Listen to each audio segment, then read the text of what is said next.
Hello everyone. President Trump was inaugurated as the President of America on 20th Jan, and he came in with a bang. And as he promised during his campaign, he signed a slew of executive orders on his very first day.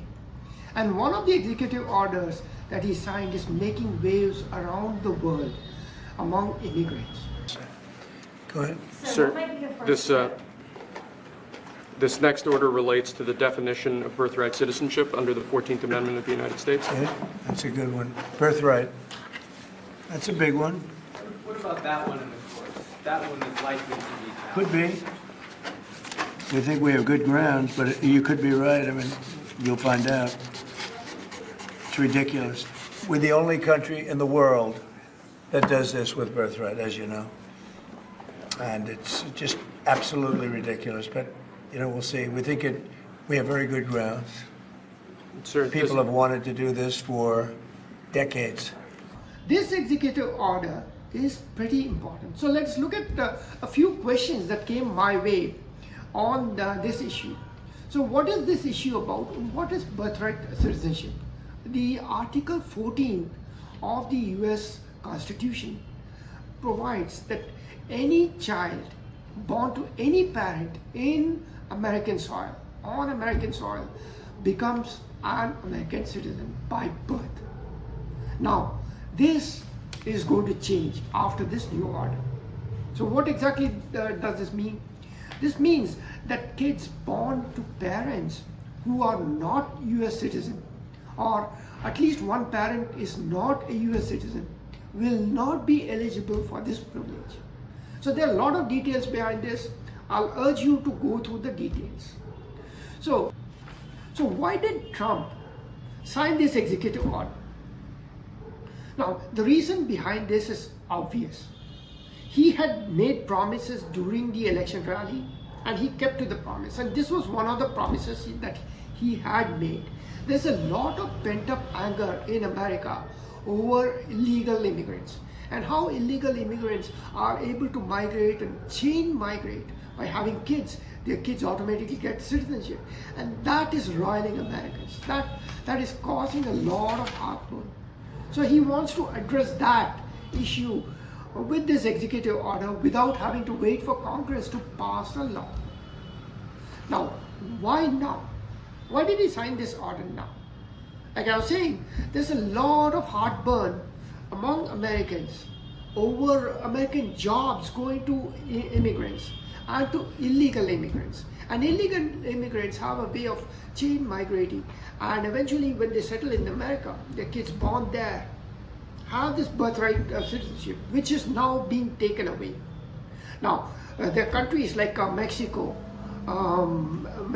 China and India that send large number of immigrants, a lot of them legal immigrants, and a lot of illegal immigrants also.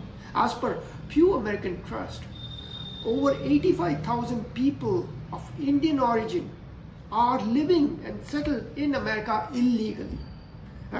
This law will certainly impact that group of people. Now, the next question is, what's this new mandate about? As we said earlier, at least one parent has to be an American citizen or a permanent resident for the child to be granted US citizenship by birth. Otherwise not. So that's kind of in a nutshell what this order is all about.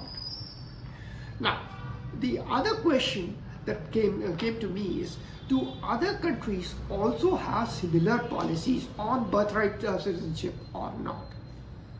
There are a few countries in the world that do offer birthright citizenship. For example, I lived in Canada, where a child born to a parent, even on a temporary worker status or temporary visa, the child born in Canada automatically becomes an Canadian citizen. So that is a citizenship by birth. Similarly, a few other countries do have this. A few notable countries that do not have this include the UK, Europe, say the Gulf countries like UAE, or even Singapore do not offer this. So people working there as temporary workers, a large number of immigrants migrate to those countries. And kids born to such immigrants do not have birthright citizenship. So America seems to want to follow that model.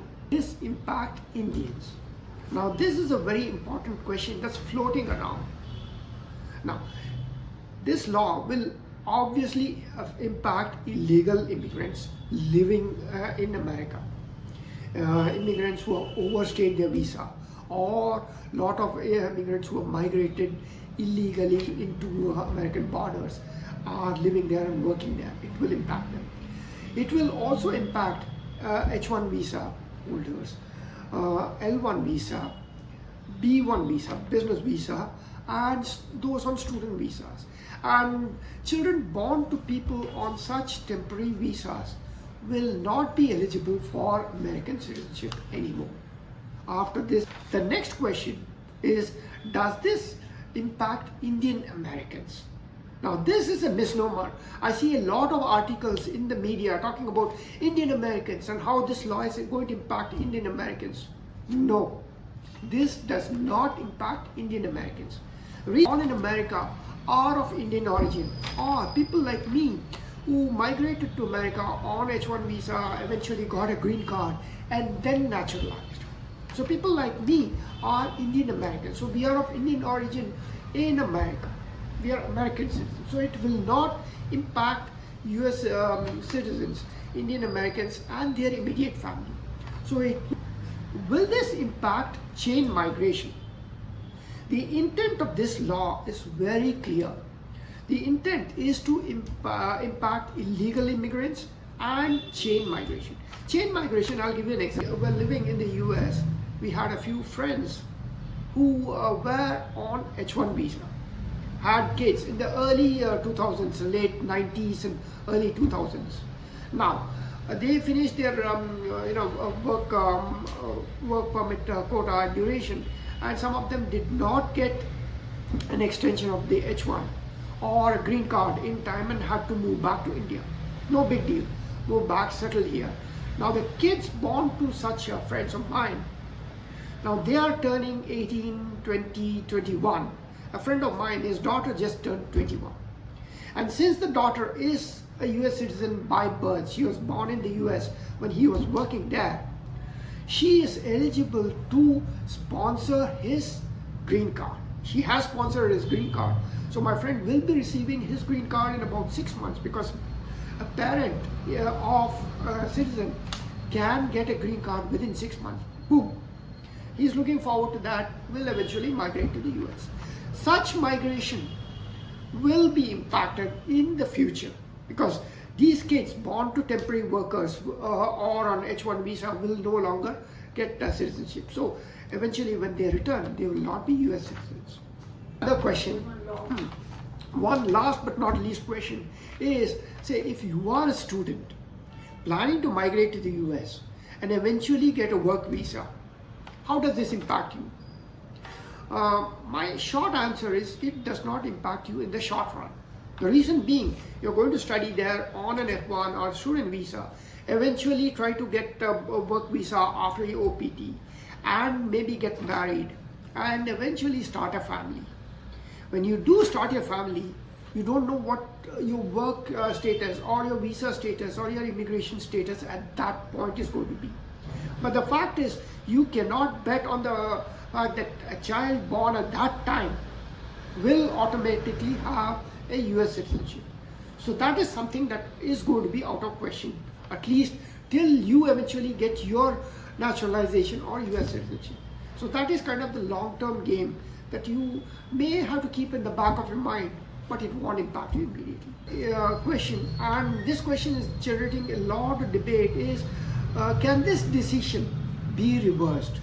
This is an executive order, so can it be challenged in a court, or can the Congress step in and pass a law nullifying this? Yes, there's a lot of ifs and buts here, a lot of debate happening. But if you are in a situation like this, if you are in the US, or you know a family member in the US on a temporary worker visa, do not bet your life on this changing or things changing, because it is going to be in a flux. One way or the other, this will impact lives in the future.